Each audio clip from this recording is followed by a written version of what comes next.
Bora falar de coisa boa, bora falar de Singot. E se tem uma marca que tem me agradado é a Singot.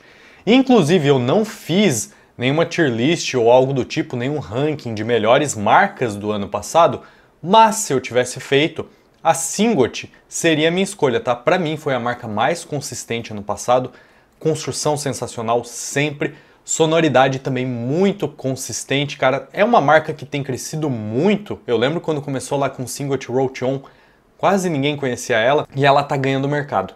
E hoje eu vou avaliar o Singot EA1000, que para mim é um upgrade direto do Singot EA500. E um dos fatores para eu considerar a Singot a melhor marca do ano passado é o Singot EA500. Eu já falei 1 milhão de vezes o quanto eu gosto do Singot EA500. Tá aqui o garoto, tá? E o que acontece? Esse fone custa $80, cerca de R$400, mas em promoções ele chegou a custar menos de 290, tá? E para mim ele é um fone que compete muito bem com fones de 800, 700, 750. Então o Singot EA500 é uma anomalia da natureza, quando o termo é custo-benefício, é um dos meus fones favoritos. E quando eu vi o EA1000 eu fiquei me perguntando, cara, será que o EA1000 é um upgrade direto do EA500?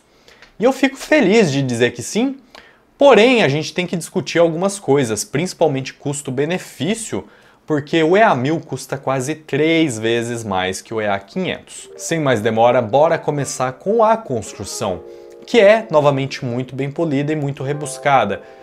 Ele lembra o unboxing e a construção do EA500, inclusive as shells são bem iguais, eu vou conversar sobre isso quando a gente chegar nas shells, mas em termos de unboxing ele é um pouquinho mais rebuscado, tá? Ele tem uma caixa cartonada parecida, mas um pouco mais elaborada. Ele possui também alguns acessórios extras, tá? Ele tem um bocal a mais, o Singot EA500 tem 2 bocais para alterar o som, o EA1000 tem 3 bocais, alteram um pouquinho o som, os bocais sim, mas não é aquela coisa gigantesca, tá? Assim como acontece com quase todos os fones de bocais, o único que eu ouvi até hoje que alterou muito o som foi o fio FH9. Você tem também mais ponteiras, eu sempre reclamo que a Singot manda poucas ponteiras.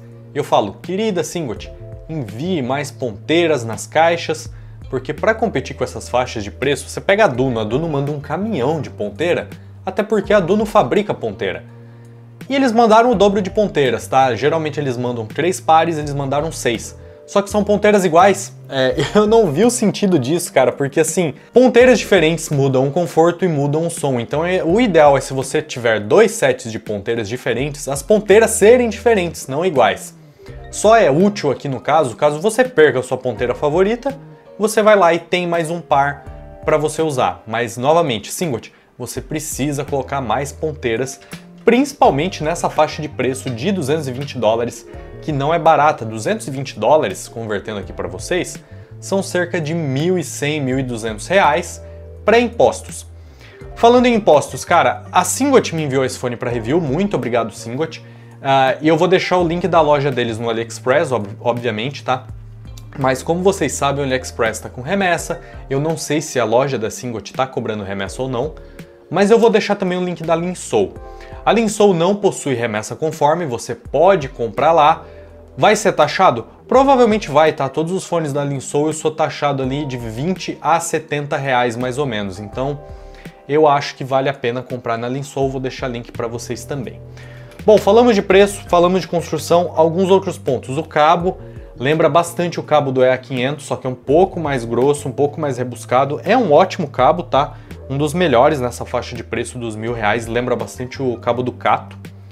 Só que assim, a gente está em 2024, é um fone de mais de $200, o conector poderia e deveria, na minha opinião, ser modular. Então assim, a Singot tem um ótimo produto em mãos, em construção, mas não é o produto mais competitivo em construção do mercado. Ele teria que ter cabos modulares para isso e mais ponteiras, na minha opinião. Falando de ergonomia, a construção é a mesma do EA500, inclusive eu acho esquisito isso, tá? Porque eu pego os dois em mãos, eu não consigo identificar nenhuma diferença. Claro que o faceplate aqui do EA1000 é mais rebuscado, é de muito bom gosto, tá? Mas bicho, eu não consigo ver diferença e o EA500 é mais confortável. Inclusive peso, eles parecem iguais. A impressão que me dá é que o EA1000 é, sabe, tipo 1 milímetrozinho mais grosso e isso faz diferença. Eu achei ele mais desconfortável. Não é um fone desconfortável, o EA500 é muito confortável para mim, mas ele perdeu um pouquinho de conforto. Eu não sei dizer se as medidas mudaram, mas ele parece muito igual. Enfim, mas e o som, cara? Vocês perceberam durante o unboxing e a construção que ele lembra muito o EA500, um pouco mais refinado e custando muito mais. E em som essa trend continua. Eu acho que o EA1000 é um exemplo perfeito de diminishing returns. Em português eu acho que é retorno diminuto.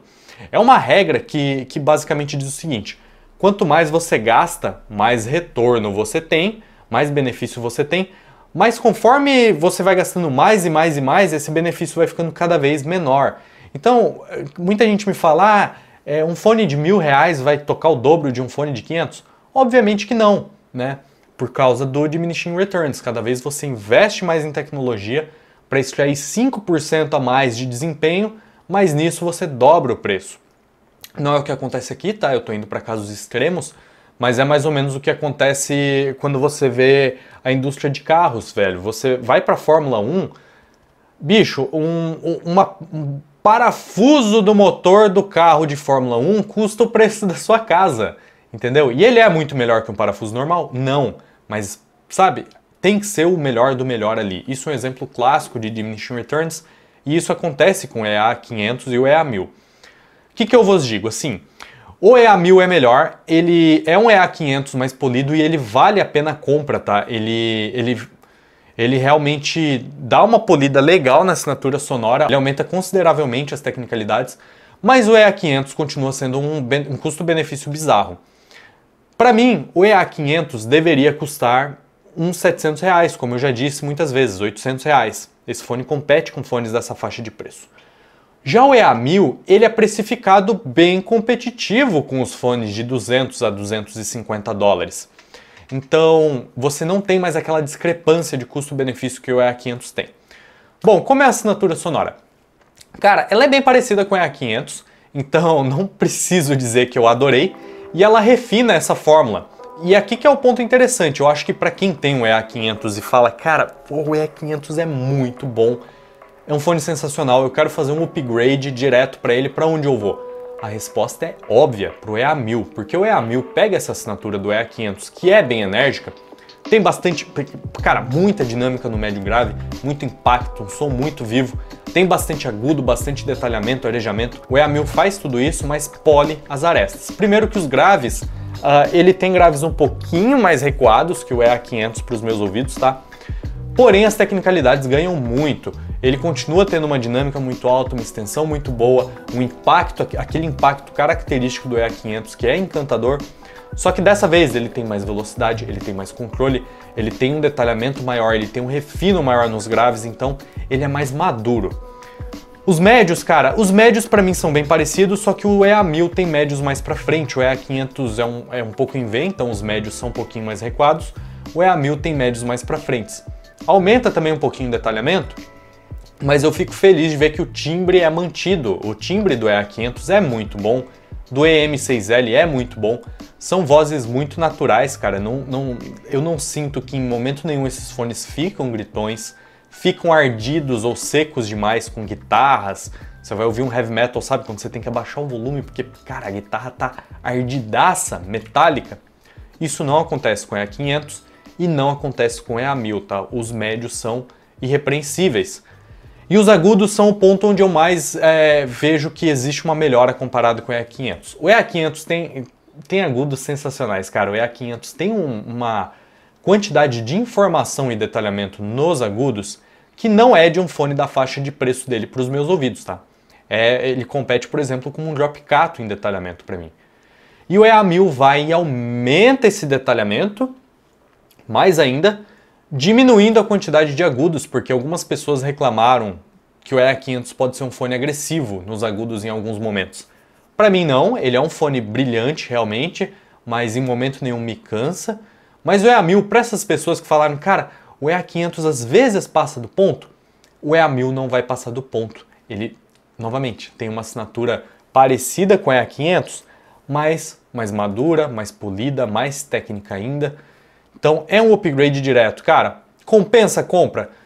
Velho, compensa muito, porque assim, o EA500 já é um fone surreal, então o upgrade direto dele é uma compra muito interessante, porque muitas pessoas queriam, cara, eu tenho o EA500, quero ir para um fone na faixa dos R$1.000 que seja o upgrade dele.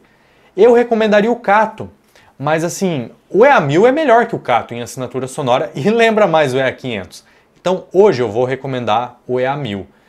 E assim, pô, vale a pena o investimento, é 3 vezes o preço, mas eu sei que eu vou receber uma melhoria ali, que eu diria, tirando esse número assim, do nada, vai depender de pessoa para pessoa, eu diria que ele melhora ali 15% as capacidades técnicas.